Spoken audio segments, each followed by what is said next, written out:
आज अपन सिस्टम और सराउंडिंग की बात करेंगे। सिस्टम और सराउंडिंग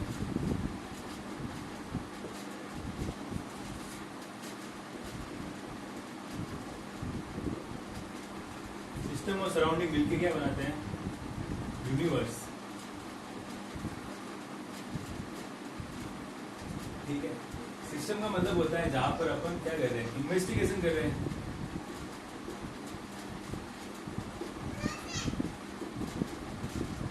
पार्ट ऑफ इन्वेस्टिगेशन। इसका सिंपल सा मतलब है जहां पे हम प्रैक्टिकल कर रहे हैं, चाहे वो पेपर हुआ, जैसे एग्जाम्पल जहां पे हम अपना प्रैक्टिकल प्रोसीड कर रहे हैं।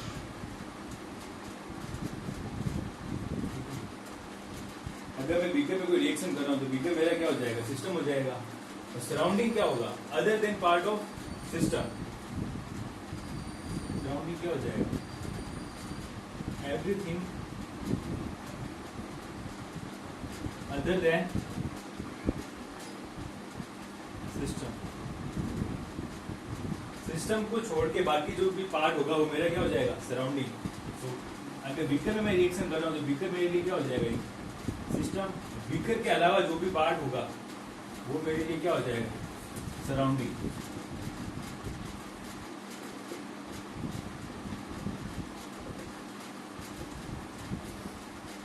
तो सिस्टम मेरे लिए क्या पार्ट है? जहां पे मैं इन्वेस्टिगेशन कर रहा हूँ, जहां पे मैं प्रैक्टिकल कर रहा हूँ, वो मेरे लिए क्या है? सिस्टम होगा। और अदर देन सिस्टम क्या हो जाएगा? सराउंडिंग हो जाएगा। बट ध्यान देने वाली बात यह है कि सराउंडिंग क्या सब कुछ, मतलब सिस्टम के अलावा जो भी है वो सब क्या सराउंडिंग होगा? क्या नहीं। सराउंडिंग वो होगा जो सिस्टम को अफेक्ट करे। मैं अगर एक लैब में काम कर रहा हूँ और दूसरी लैब में भी काम चल रहा है तो दूसरी लैब में ये सराउंडिंग का काम नहीं करेगा। अगर मैं अपना प्रैक्टिकल अपनी लैब में कर रहा हूँ बीकर के अंदर, तो वो रूम मेरे लिए सराउंडिंग होगा, ना कि दूसरी लैब मेरे लिए सराउंडिंग होगी। क्योंकि उस रूम का टेम्परेचर मेरे जो बीकर में रिएक्शन हो रही है उसको अफेक्ट कर सकता है, ना कि दूसरे लैब का टेम्परेचर। तो सराउंडिंग और सिस्टम दो एक दूसरे को अफेक्टेड करने बहुत जरूरी है। अगर मैं सराउंडिंग में कुछ चेंज करूँ तो सिस्टम में भी कुछ ना कुछ चेंज आना जरूरी है, तभी हम उसको बोलेंगे कि सिस्टम के लिए वो मेरा सराउंडिंग है, ना कि कोई दूसरी चीज। तो इसमें ध्यान रखने वाली बात यही है कि सिस्टम और सराउंडिंग एक दूसरे से क्या होने चाहिए? अफेक्टेड। वो था अफेक्टेड बाय ईच अदर। अगर मैं सिस्टम का टेम्परेचर बढ़ा रहा हूँ, सिस्टम का टेम्परेचर बढ़ाऊंगा तो सराउंडिंग का टेम्परेचर क्या होगा? घटना चाहिए, तभी हम बोलेंगे कि एक दूसरे को अफेक्ट कर रहे हैं। तो वो मेरे लिए सराउंडिंग का काम करेगा, ना कि बहुत दूर चले जाओ, वो सराउंडिंग नहीं होगा। जहाँ पे आप प्रैक्टिकल कर रहे हो वो रूम में आपके लिए सराउंडिंग होगा, ना कि दूसरा।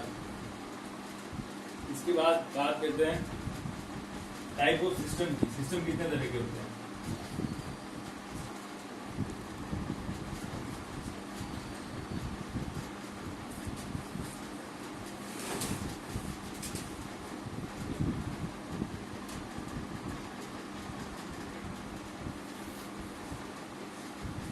इसमें एक और पॉइंट है कि सिस्टम और सराउंडिंग एक दूसरे से सेपरेट होते हैं इसके थ्रू, बाउंड्री के थ्रू। बाउंड्री है वो रियल या इमेजिनरी हो सकती है। तो ये बीकर था, ये मेरे लिए क्या था? सिस्टम था एक। और अदर देन क्या था मेरा पार्ट? सराउंडिंग। ठीक है। तो सिस्टम और सराउंडिंग के बीच में ये क्या है? बाउंड्री है।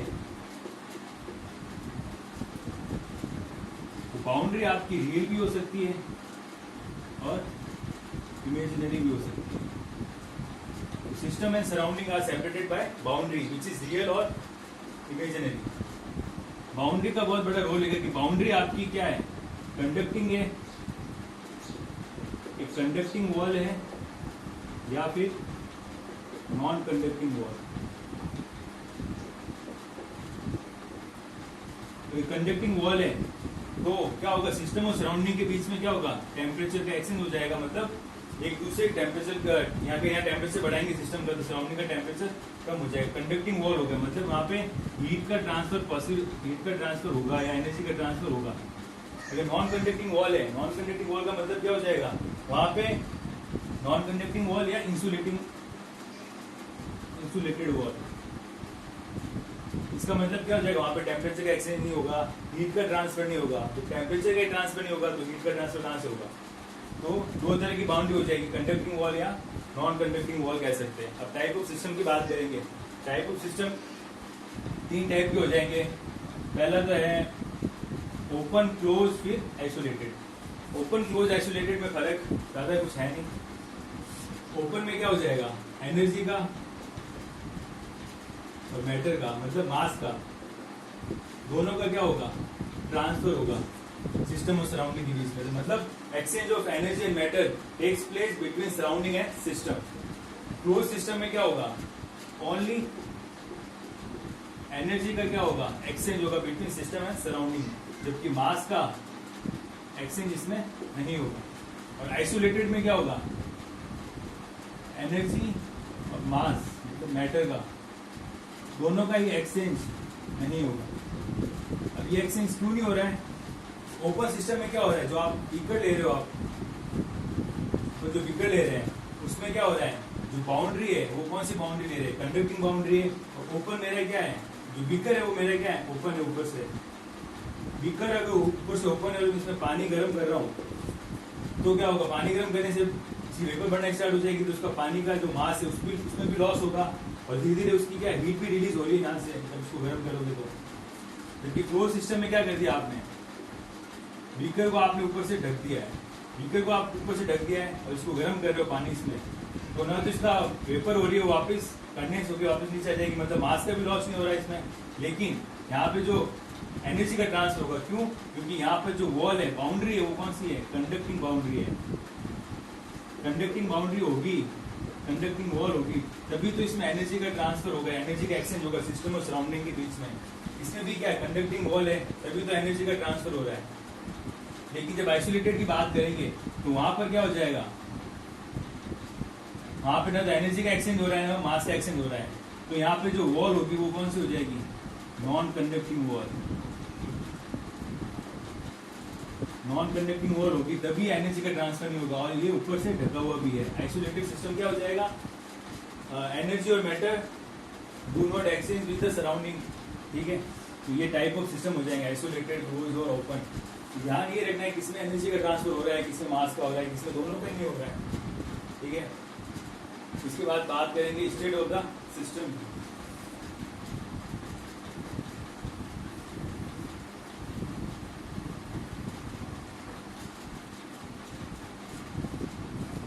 स्टेट ऑफ द सिस्टम का मतलब क्या होता है, किसी सिस्टम को डिफाइन करने वाली कुछ प्रॉपर्टी होगी जो बताएगी कि सिस्टम किस स्टेट में है, तो उस टाइम उसकी क्या क्या प्रॉपर्टीज है, वो उसकी क्या कहलाएगी, स्टेट कहलाएगी।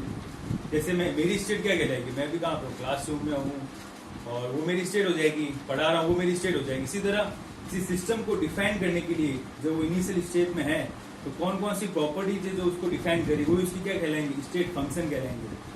तो स्टेट ऑफ द सिस्टम क्या है,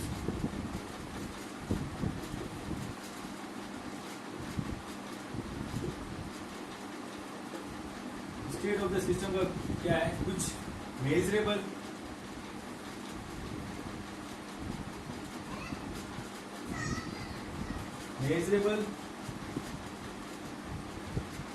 एवरेज, मैक्रोस्कोपिक प्रॉपर्टीज।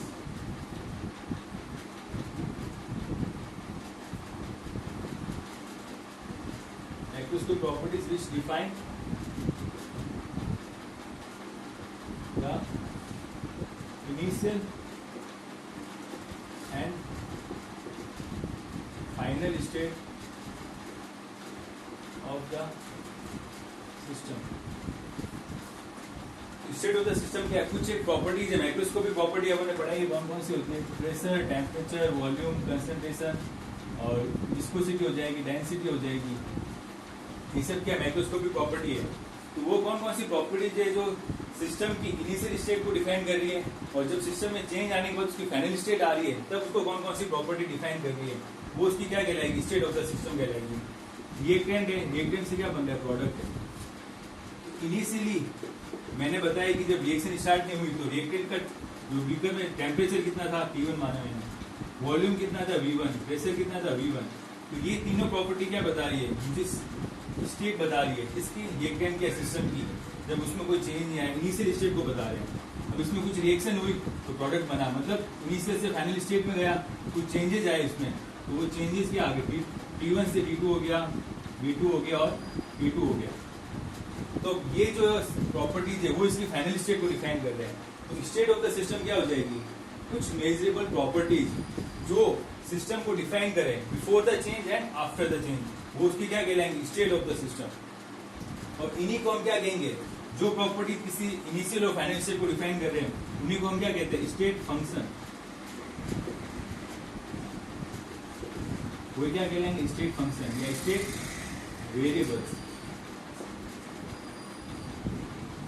किसी सिस्टम की इनिशियल और फाइनल स्टेट को या किसी सिस्टम की स्टेट को डिफाइन करने वाली प्रॉपर्टी ये फंक्शन क्या कहलाएंगे, स्टेट फंक्शन कहलाएंगे या उनको स्टेट वेरिएबल कह सकते हैं।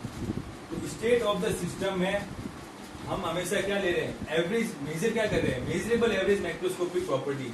जो मैक्रोस्कोपिक प्रॉपर्टी है उनका एवरेज वैल्यू मेजर करेंगे हम, ठीक है। और दूसरा ये क्या बताती है, स्टेट ऑफ सिस्टम, सिस्टम की इनिशियल और फाइनल स्टेट को बता रहे हैं कि सिस्टम में जब चेंज नहीं आया था, बिफोर द चेंज और आफ्टर द चेंज सिस्टम की क्या स्टेट है उसको बताने वाली प्रॉपर्टी क्या कहला रही है, स्टेट फंक्शन या स्टेट वेरिएबल्स कहलाएंगे, ठीक है।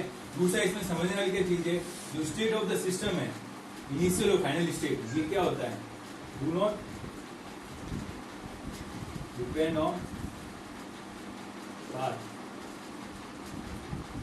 जो ये स्टेट फंक्शन है या स्टेट वेरिएबल है ये पाथ पे डिपेंड नहीं करेंगे किसी भी सिस्टम में जब चेंज आ रहा है तो ये क्या है, do not depend upon the path. जो स्टेट फंक्शन होते हैं वो पाथ पे डिपेंड नहीं करते कि मैं रिएक्टेंट से प्रोडक्ट इस फर्स्ट पाथ से जा रहा हूँ या इससे जा रहा हूँ या फिर इससे जा रहा हूँ, थर्ड और सेकेंड। स्टेट फंक्शन जो स्टेट वेरिएबल है वो वही के वही रहेंगे, आप चाहे फर्स्ट पाथ से जाओ चाहे सेकंड से जाओ। तो जो स्टेट फंक्शन होते हैं वो आपके पाथ पे डिपेंड नहीं करते हैं, पाथ इंडिपेंडेंट होते हैं, ठीक है। अगर आपने इन तीनों में से किन्हीं दो को आप मेजर कर लेते हो तो थर्ड आपको ऑटोमेटिक क्या हो जाएगा, फिक्स हो जाएगा। आपको रिलेशन पता है, PV is equal to NRT है। मैं यहाँ पे मोल मेरे एक मोल ले रहा हूँ और मुझे प्रेशर और वॉल्यूम पता है तो टेम्परेचर मेरा ऑटोमेटिक फिक्स हो जाएगा। अगर या फिर टेम्परेचर और वॉल्यूम पता है तो प्रेशर मुझे ऑटोमेटिक फिक्स हो जाएगा। स्टेट फंक्शन क्या होते हैं, अगर आपने किसी दो को पता लगा दिया तो तीसरा ऑटोमेटिक आपको पता चल जाएगा। अब स्टेट ऑफ द सिस्टम के बाद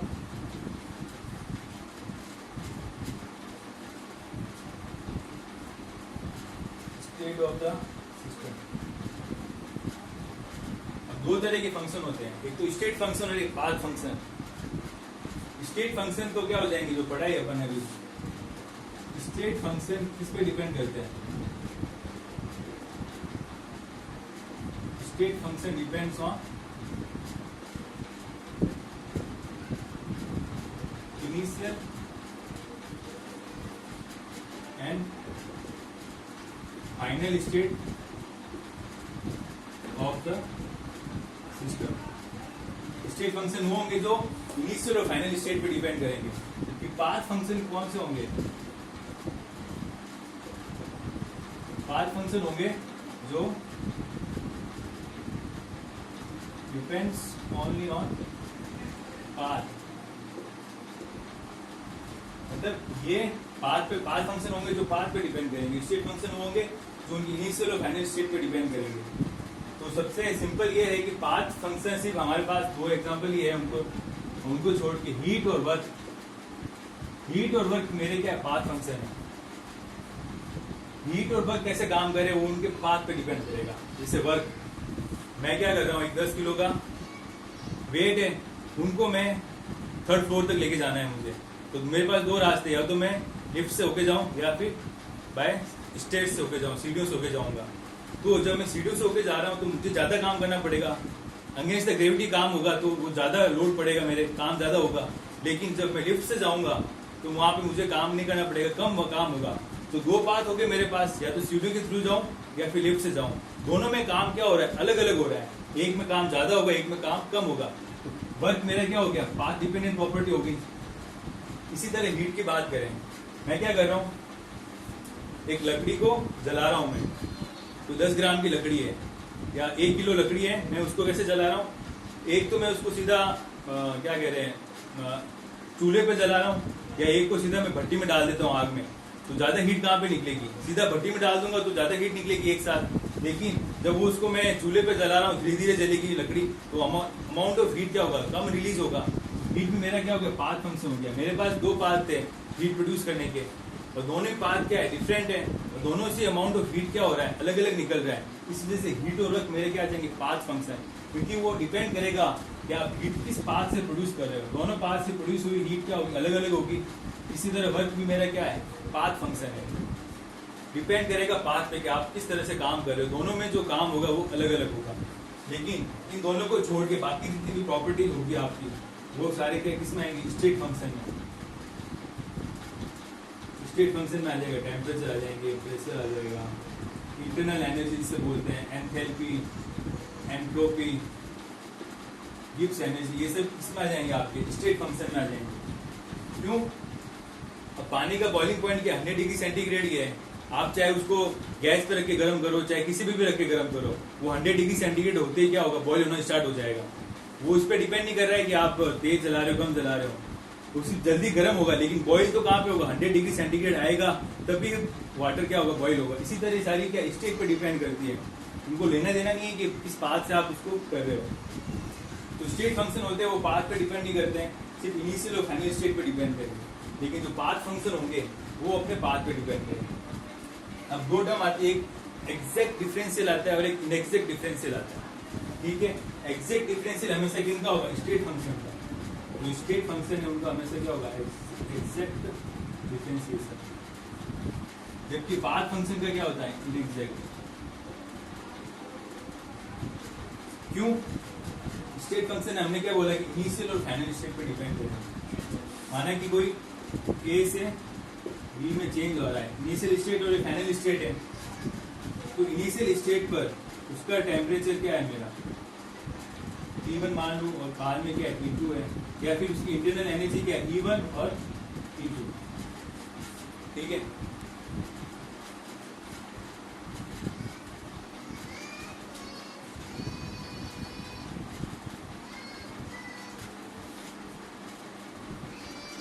ये से जब बी में चेंज आ रहा है, तो माना कि इंटरनल एनर्जी E1 और ये T2 है, तो ये क्या स्टेट हो गई, ये इनिशियल स्टेट है, ये फाइनल स्टेट है, टेम्परेचर T1 से T2 हो गया।